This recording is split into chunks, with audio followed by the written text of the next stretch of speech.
So please join me in welcoming Nikhil Autar.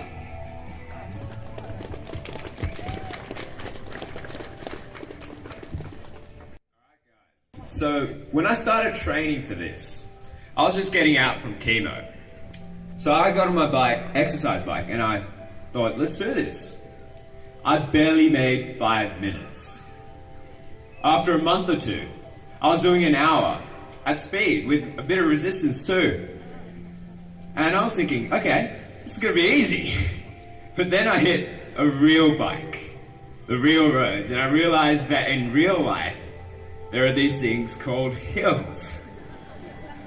I remember turning a corner on my first training ride on the M7 and seeing, after 15 kilometers of riding by the way, and seeing this 3 or 4K hill. And I was thinking to myself, how am I gonna do this? Halfway up, I was pumping and pumping, but my legs gave out. I couldn't go any longer. And I started asking myself, why am I even doing this?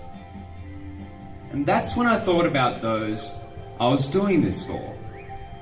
Because I wasn't just doing this for me and my health.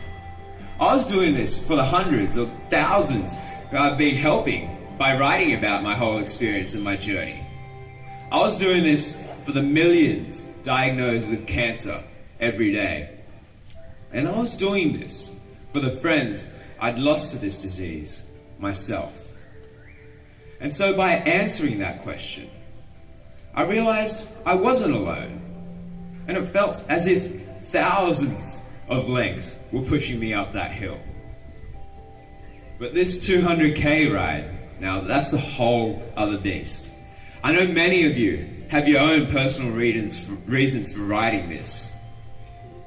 And that's great, use that to your advantage. But when times get tough on this ride, I want you to remember this. See, my uncle was diagnosed with chronic myeloid leukemia, that's CML, about 20 years ago.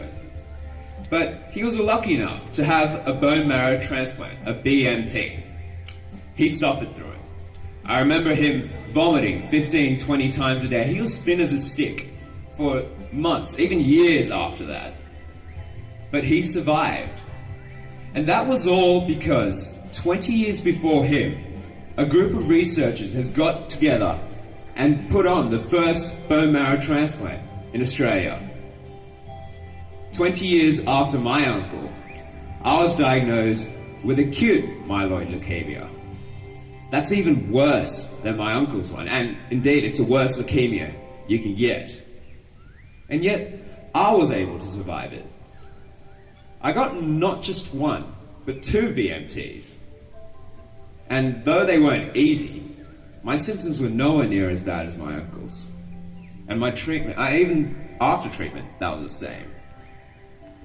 If I had AML 20 years ago, the kind that I did, I would have been a goner.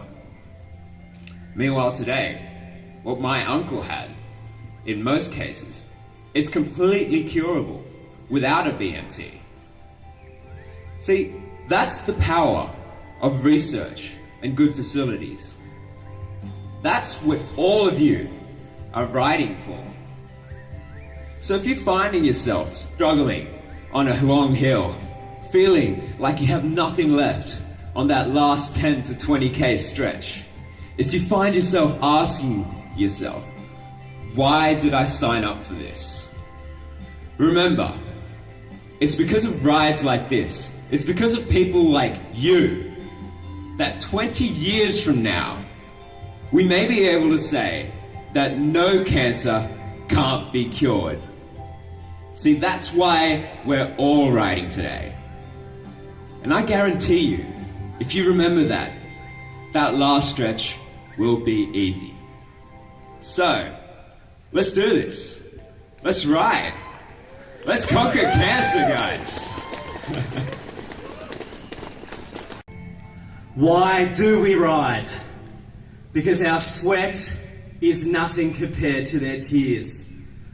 Because our challenge is nothing compared to their fight. Because we are all on one journey. to conquer cancer. Keep this in your minds and in your hearts as you make your way through the streets and countryside. Be proud of what you have done here today. And with that I say, blue wave, ready, set, ride! Go get 'em, guys. See you, Mega Tilt. See you, Vision Crusaders. Yeah, guys. We'll see you at the finish line. Make your way to camp and be proud. $3.6 million, guys. Amazing, amazing effort by all of you.